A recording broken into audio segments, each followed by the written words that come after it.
so we can start. Well, okay. So I don't have the reflection of my glasses. Okay, so thank you so much for being here. Much is Much, no? It's Much. Okay, sorry. Much Untertrifaller, one of the principal of Dietrich I Untertrifaller office, and we were discussing about how the office is growing, is getting stronger and better, and I was very impressed to see that the office was born in Vorarlberg, has offices in Bregenz, in Kiel, in St. Gallen, in Switzerland, in Paris, and in Munich. So it's a network of offices, more than 130 people working together. And I'm sure that in the last year, your office has been growing, facing a change in time, no? Because it's the practice of architecture has been changing so heavily.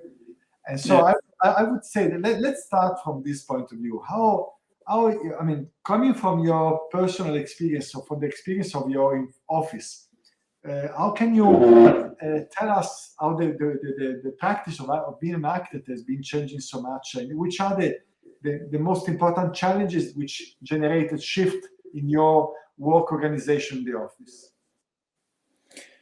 Well, it was a very, I would say, slow ongoing process. So we, at the same time, we constantly grew, that our office got bigger and we got more and more different locations. Also the kind of work and the working circumstances changed slowly. So if I look back 20 years, it's today it's really completely different than back then. That has to do with all the circumstances with the building scene, industry, with authorities and clients. All of that, of course, changed too. The technical support changed. The beginning, the working in BIM and all that stuff, of course, changed a lot, almost as much as 30 years ago, the starting of the CAD. Okay. And this, in a way, also was influencing the way you design the office, but also your way of working with architecture. Because I mean, it's even the practice of doing a project is changing. No, I mean, it's let's say the argument of sustainability, for example, enter massively in the vision, but not only. I mean, even the idea of working on different kind of public spaces, of designing spaces for new communities. I mean, the world is producing new kind of questions in relation to a change in time, and this is also entering your way of working, no? Yeah, I mean, I must admit that for us, actually, the contents didn't change that much because we already worked 30 years ago, sustainable with timber, passive houses, in Vorarlberg back then, all that. But you're right that everywhere else it changed the last years, and all the topics that I knew from the beginning, just from Vorarlberg, are now actual everywhere, and everybody wants to follow that these directions. You're right. I remember when 2 decades ago I discovered, let's say, Vorarlberg, which was a kind of very interesting regional laboratory for architecture, and I would say that we should know more about what happened in Vorarlberg, because it's like other small regional area in Europe. It was a place where, let's say, good architecture, good communities, good clients, public and private, and technology applied, generated a very interesting diffuse laboratory. Can you explain us, because we're not from Vorarlberg, so much of people doesn't know about that. Could you explain why Vorarlberg was so for topic in this moment in relation to this interesting evolution? Yeah, I would say it was back then a lucky coincidence of a lot of different aspects. On one hand, there always was expertise in building in timber there from centuries on, and when the generation before me and my generation came back from their studies abroad, back to Vorarlberg, there was back then a small scene that was created by architects, young, innovative clients too, but also craftsmen that were very innovative, and that brought us, I would say, on a discussion on eye level very far. So we tried to lift up the quality of things in the discussion together, and that was really special back then. It still is, but it that helped a lot. And one thing that helped too was that back then there were no rules for young architects to be in the Chamber of Architects. Okay. So everybody started right from the beginning as an own architect, and as Vorarlberg is quite a rich area of Austria, there was enough work around for everybody. Well, it's the perfect wave, I would say, no? Because it's a good economy, a new generation of architects, possibilities to build a region which was wealthy and open and ready. Yeah. I think it was the right place, the right people, and right time. So that's lucky, but still you have to make something out of it. Absolutely. No, I completely agree with you, because it's lucky is never enough. But and in that moment, the idea of working sustainable and with a different way of rethinking timber in construction was also very interesting, because I mean, I know that like many regions along the Alps, timber is the natural material, let's say. But what we could say that in the last 30 years, two generations at least of architects has been working back to timber, not in a tradition, not using only traditional craftsmanship, but rethinking the use of timber. Yeah, I think that, I mean, this really changed a lot. The techniques of building in timber changed also in Vorarlberg a lot. When we started, there was no idea about large prefabricated pieces. That started quite soon, but not at the beginning. So it was more or less a traditional thing of building in timber, but with contemporary design. Yeah. But a lot of the new techniques in timber were also invented the last 30 years in Vorarlberg, and then found their distribution elsewhere.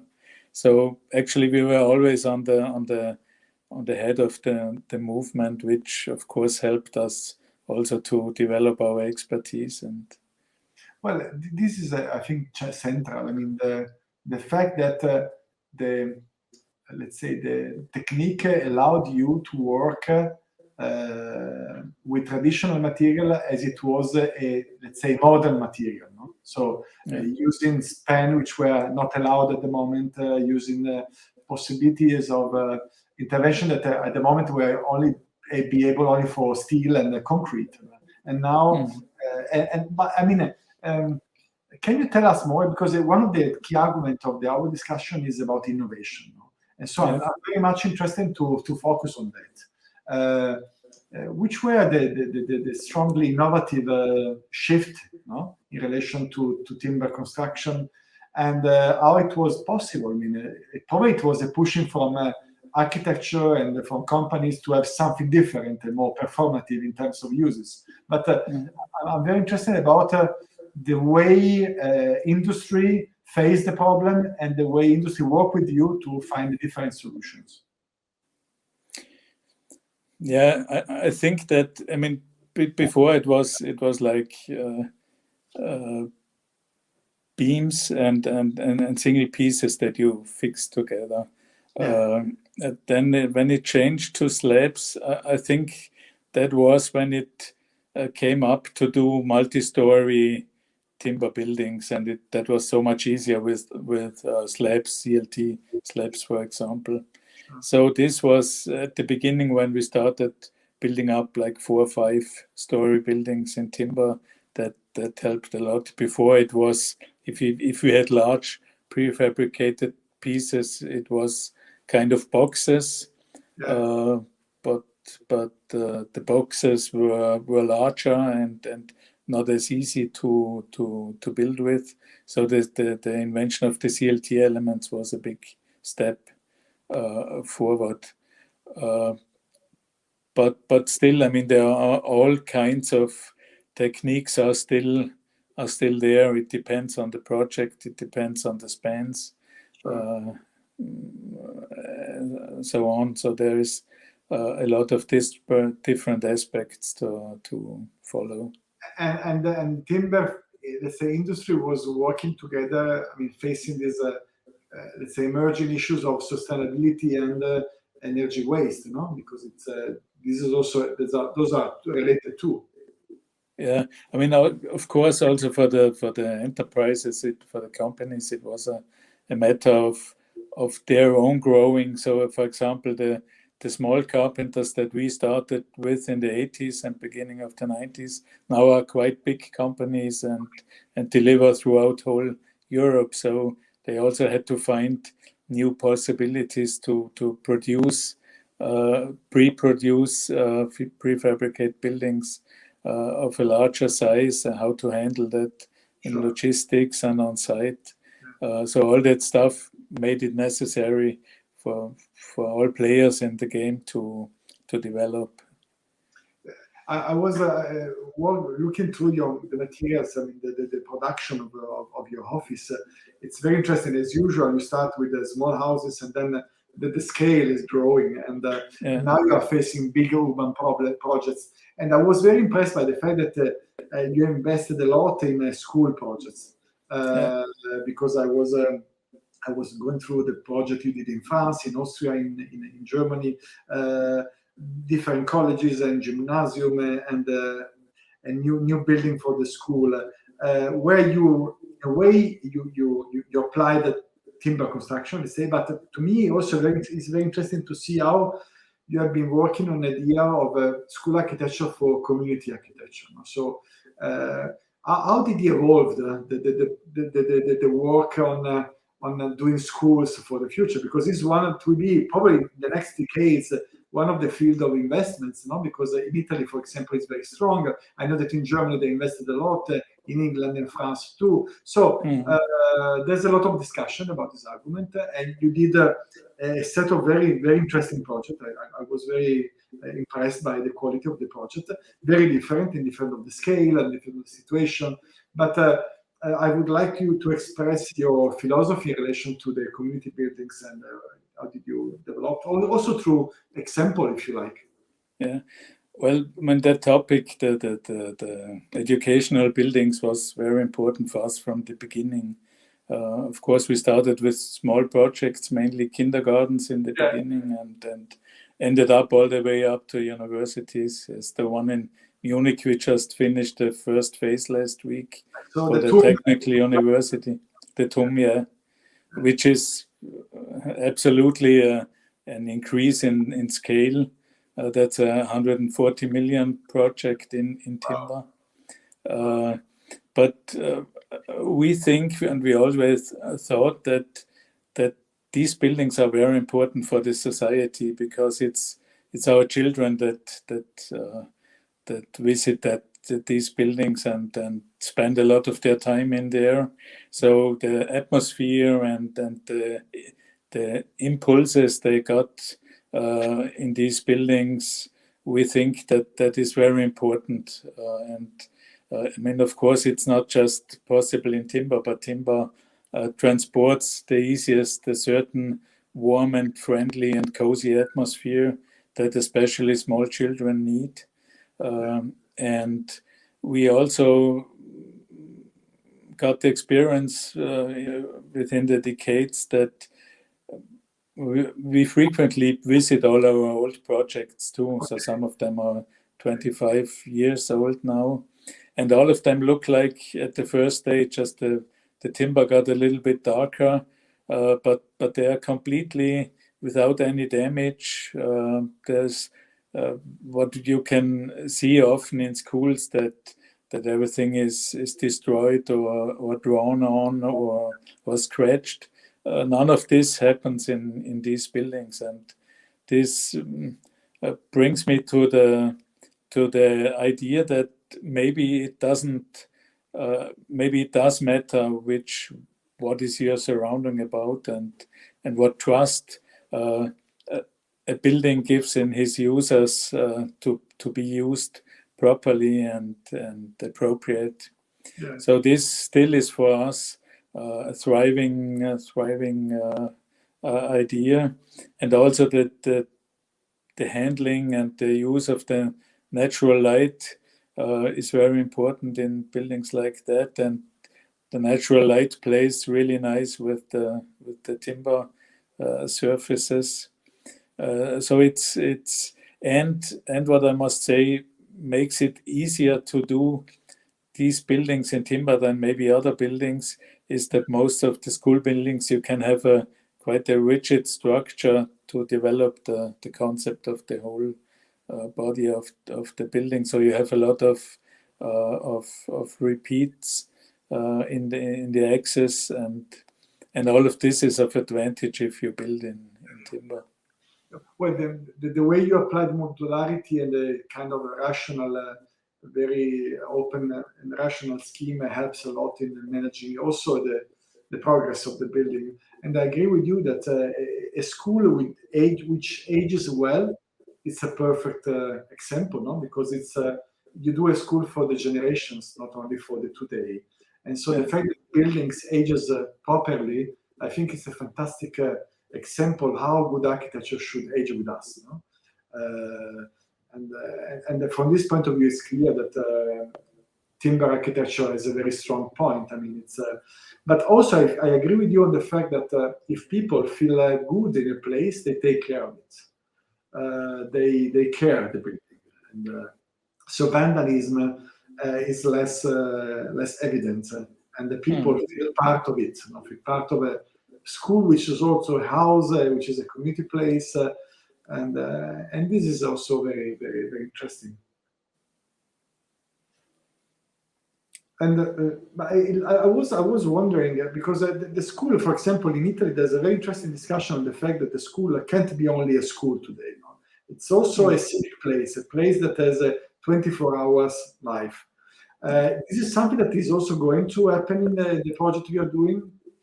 Yeah, also this changed a lot because like 20 years ago, the school programs were really rigid and there was almost no freedom to do any additional spaces or communicative areas because it was just the minimum size of the classroom and the minimum hallway that connected the spaces. And that makes building for education also interesting the last years because everything is changing.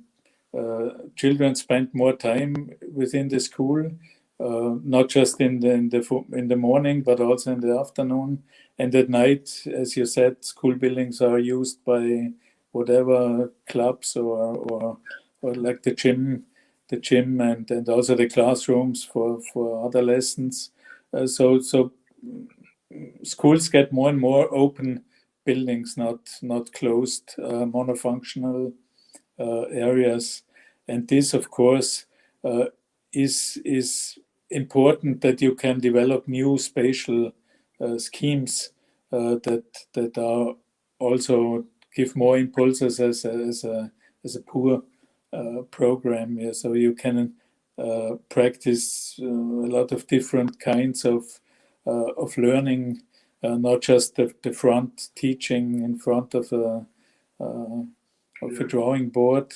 You can work in smaller groups and different places, and so there's a lot more dynamic in the teaching process. And what makes it interesting is that these movements are pretty much different everywhere. So it's a difference if you do a school in Austria or in Germany, and even a bigger difference if you do it in France, for example, because in France, a school building till now is still a closed building for everybody else. So they don't have multi-usage.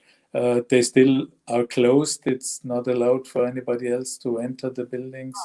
So there you need some tricks to get similar results because they still have the rigid program classroom hallway.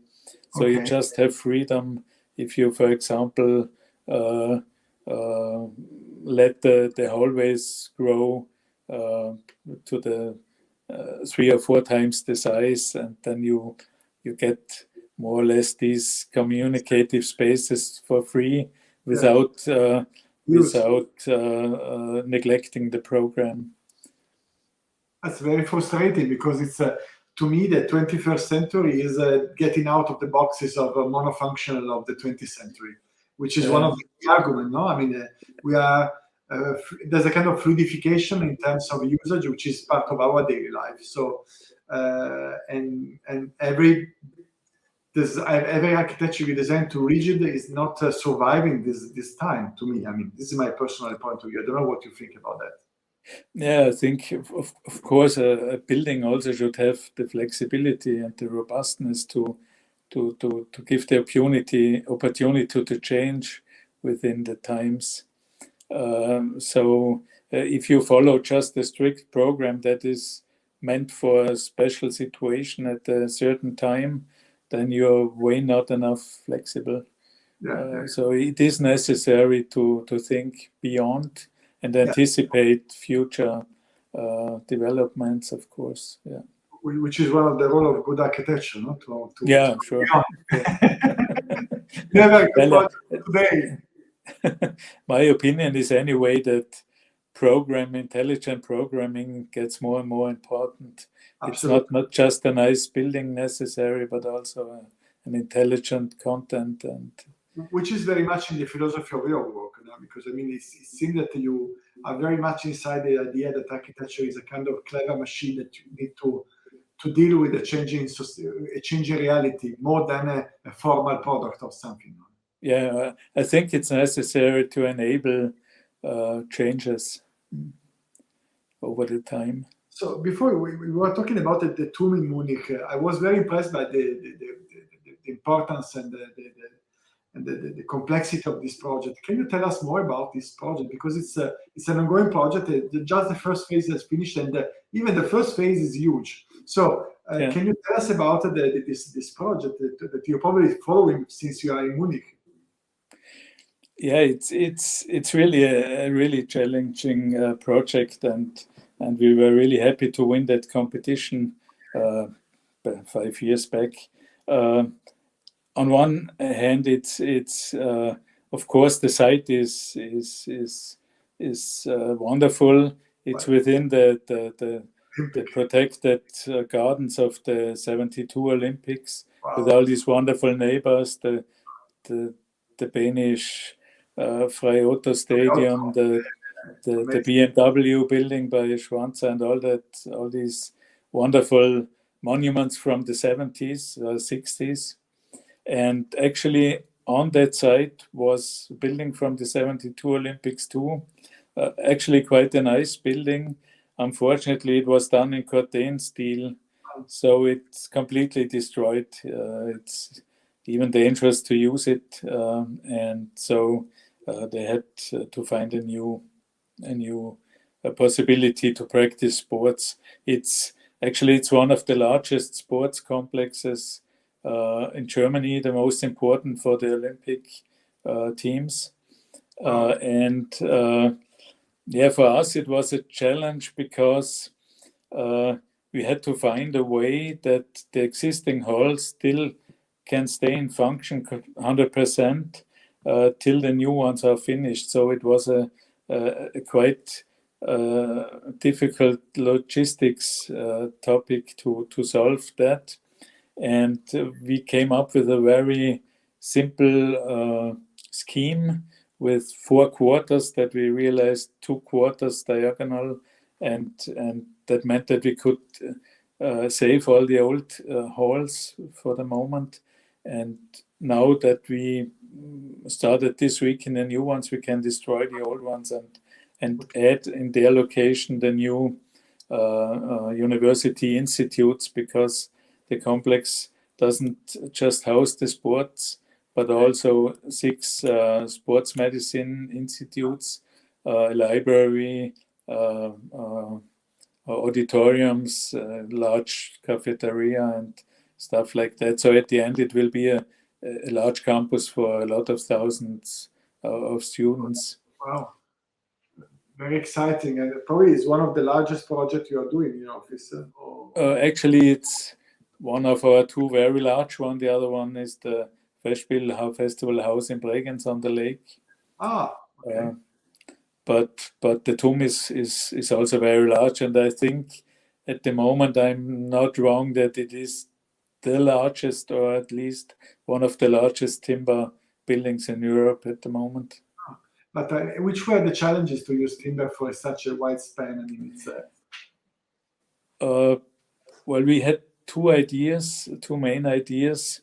An interior street that connects all the halls was, I would say, the main element in the design, and the large canopy that covers the track and field stadium, which was in a competition, more than 25 meters of canopy in timber, of course. Now we ended up with 20 meters, but not because of structural reasons, just because of budget. Because a roof as large as this, of course, even if there is no square meter of usage, it costs a lot of money. So, but I would say that's the main element of the design is this 160 meter long, 20 meter canopy over the terrace of the cafeteria, and as I said, it covers the track and field, the 100 meter track, because we had the idea in the competition, like in the Formula One, the box street, that we cover that area where they rest, because it is a medicine place too. There are a lot of laboratories where the sports people are directly controlled after stopping, so that helps a lot if that is protected by the rain or the sun.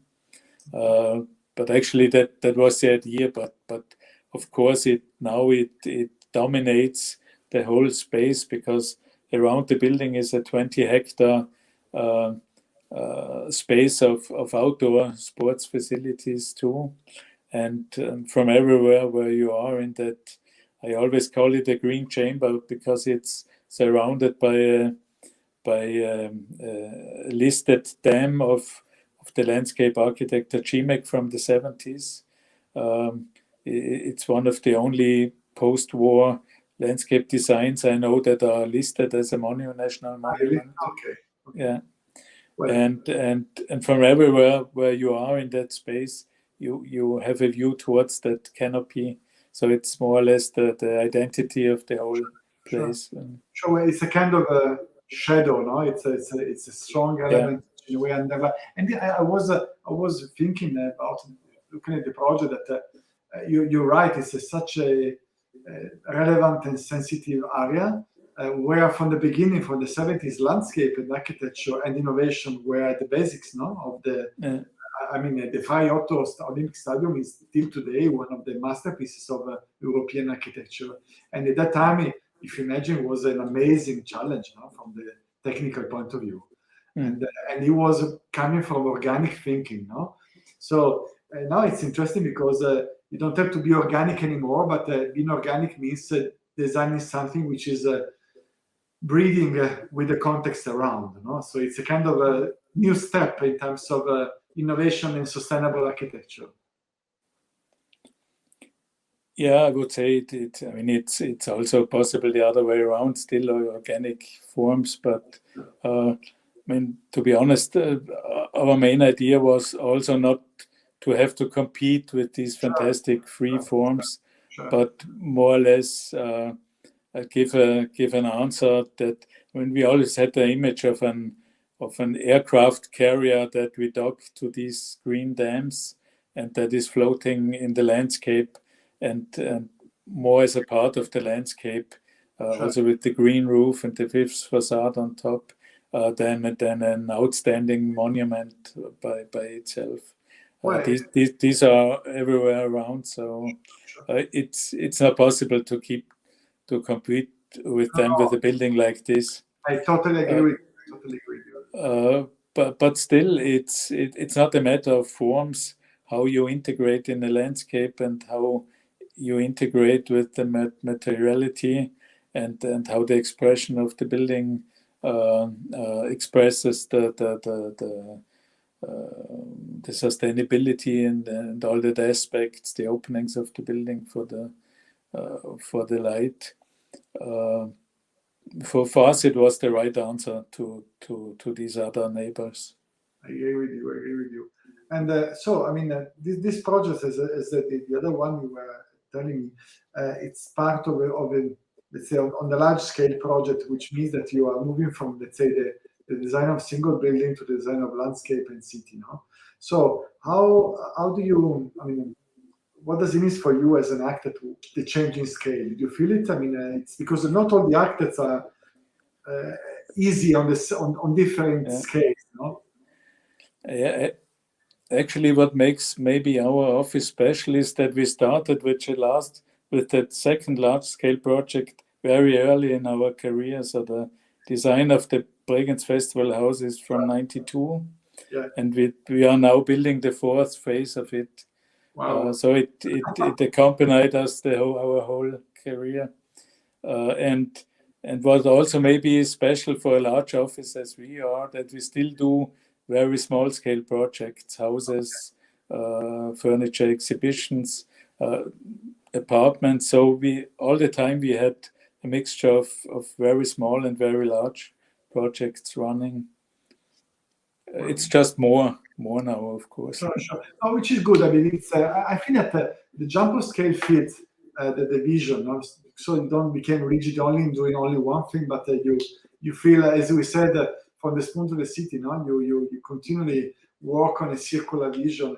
And I was seeing that you have a long experience and a long tradition in terms of housing building, from a single house, which was at the beginning for Alberg, these beautiful wooden small houses, till big complex.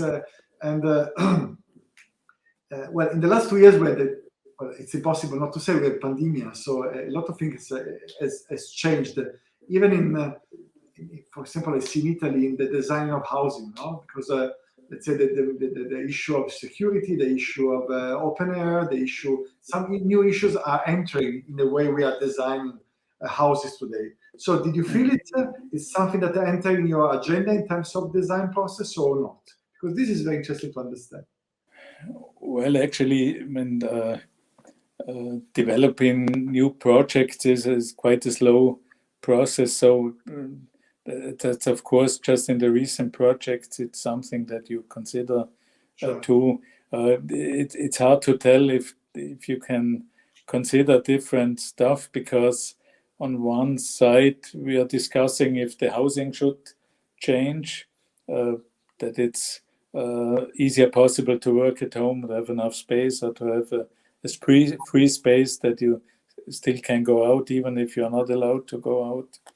On the other hand, also the working spaces should change, that maybe not as many people at the same time will be there, will change their working space back and forth from work to home and back, stuff like that. And some jobs maybe even don't need anymore a fixed working space, but a better space elsewhere. So I think that will find its way in the programs of buildings of housing and office space buildings. But actually, I think we are not really there, because we all mainly work on projects that were done before the programming. It's too early, it's true, but I'm sure that some of those issues will enter in the discussion in the next future, because I mean, for sure. What we lived in the last 2 years, I mean, I'm talking about the Italian experience, but this has been lived everywhere in the world, is that we learn to live differently, no? So on one way, we can't go back. On the other, the house probably became one of the core of a different way of living and working and doing many things together. Also sharing, not only as an individual group, but also in sharing people, sharing services. So I think this would be very interesting to see the next years how the market will change and how the people will demanding in different spaces for the living. Yeah, I think it's also not just the spaces we are in that we have to think about, but also the spaces in between and transportation and all that stuff. I think we have to mention. I mean, for us, that it's a topic that interests us more and more the last years, not just to think about buildings or objects, but also the surrounding and the distance between them. What is a city? What is a village? Back to my to the programming, how to program a city, not just a building. How we can live in a city, and I think architects and architecture can deliver a lot of answers to this, more than most people think about or expect. But I think that the hollow space in between the buildings should get more attention. Well, it's what was called in the 70s the space in between, no? Which is, well, I agree with you. What we call it emptiness is a treasure to define the new way of living and to the new ways of using the city and sharing potentials. I completely agree with you. And probably aging the city, but also aging the population, this will also be an argument in the next decades, no? Because we are always talking about climate changes, but we always forget that the European population is aging more than other parts of the world, and this will affect somehow our way of imagining and designing the cities. Yeah, I think that there's a lot of social changings throughout the world, different ones in different areas, but it's something, I would say it's about the same crisis as the climate crisis, is how we deal with the generations or with the poor and the rich, all these topics. So it's way not enough just to focus on the climate crisis. You also have it's always dangerous to think one-dimensional or monofunctional. Things are so much melting into each other that makes it so difficult to find proper solutions for which aspect ever. And coming from this premise, which is very important, and this is my last question, which are the most interesting and challenging projects you are carrying on in this moment, which are on your table, let's say, that you can tell us about? Well, besides the Munich project, which will still occupy us because the second phase starts now, it's still the festival house in Bregenz, because a large opera house like this with so many different venues is always interesting to do. But also a lot of other projects. Social housing for me is a very important topic, and there's also changing in that going on, like in the school buildings. So that's really challenging, and introducing timber also in social housing, but also the spatial aspects of the social housing, the places you meet, the common spaces.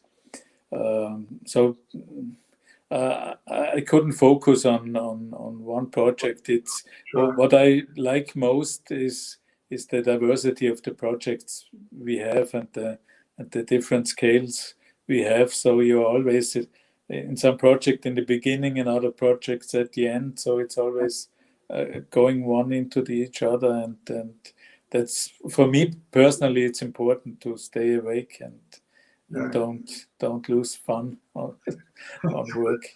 Having fun in architecture is the basics. This is such a hard work, and we are dealing with such huge complexity so at least we have fun.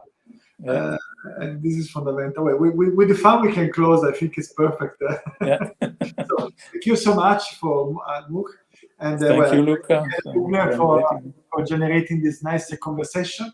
And I'm looking forward to see the next steps of Munich and Bregenz. So it's will be very exciting to see how they will develop in the next future. Yeah. Yes, thank you very much for the invitation, Luca. It was my pleasure. And whenever you want to have a guided tour in one of the buildings, feel free to. I'm sure that soon I will come to Munich, because Munich is still one of the places where I should like to go and see a lot of things that I'm missing the last year. So I will come and visit you in Munich soon. Yeah. Okay. Thank you so much. So have a nice evening. Thank you. Bye-bye. Bye-bye. Bye-bye. Bye-bye.